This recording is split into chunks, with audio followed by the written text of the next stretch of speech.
কক্সবাজার চকরিয়া থানার আওতাধীন বদরখালী বাজারে ভয়াবহ অগ্নিকাণ্ড ঘটেছে। 10 মাস ভোর সকাল থেকে বদরখালী বাজারে আহমদ হোসেন নামের এক ব্যবসায়ীর দোকান থেকে ওই অগ্নিকাণ্ড সূত্রপাত। এতে দীর্ঘক্ষণ চেষ্টা করার পরেও ওই অগ্নিপাত এখনও নিয়ন্ত্রণ করা হয়নি। এতে আশপাশের দোকানসহ পুড়ে একেবারে ছাই হয়ে যায়, ক্ষতি হয়ে যায় ব্যবসায়ীদের লক্ষ লক্ষ টাকার মালামাল। এতে এখনও পর্যন্ত কী পরিমাণ ক্ষতি হয়েছে তা বিস্তারিত জানা যায়নি এখনও।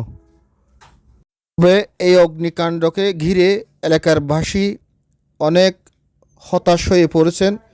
জনবহুল একটি বাজার বদরখালী বাজার, হঠাৎ এই অগ্নিকাণ্ড ঘটার কারণে অনেক ব্যবসায়ীদের অনেক টাকার পরিমাণ কিংবা মাল সামানের পরিমাণ ক্ষতির মুখে পড়তে হবে বলে জানান তারা।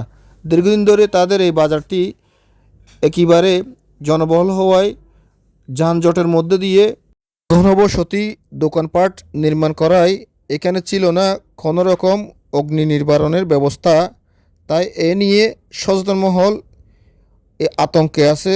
হঠাৎ এভাবে অগ্নিসংযোগ হওয়ায় অনেক নিরীহ ব্যবসায়ী কিংবা ক্ষতির মুখে পড়ে গেছেন।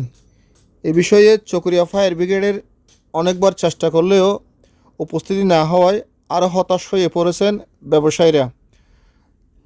তবে ওই সময় এলাকার বাসী বলেন, ভবিষ্যতে যাতে এরকম বড় ধরনের দুর্ঘটনা এড়াতে চকরিয়া উপজেলার দিন ফায়ার ব্রিগেডের সহযোগিতাও তদারকি প্রয়োজন আছে বলে মনে করেন। আজকে যে পরিমাণ ক্ষতি হয়েছে, হয়তো আগামী দিনে এর সতর্ক হওয়ার জন্য সচেতন নাগরিকদের আশাকাঙ্ক্ষা ব্যক্ত করেন।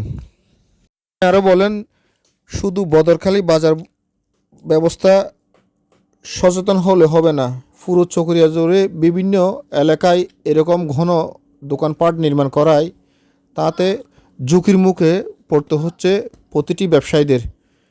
আজকে আহমদ হোসেন দোকান থেকে ঘটনার অগ্নি সংযোগ হওয়ায় কারণে যেই ঝুঁকির মুখে পড়তে হলো ব্যবসায়ীদের, ভবিষ্যতে যাতে এর সতর্কতা থাকে, পুরো চকরিয়া জুড়ে ফায়ার ব্রিগেডের সচেতনতা বৃদ্ধির লক্ষ্যে কাজ করার জন্য তাগিদ দেন।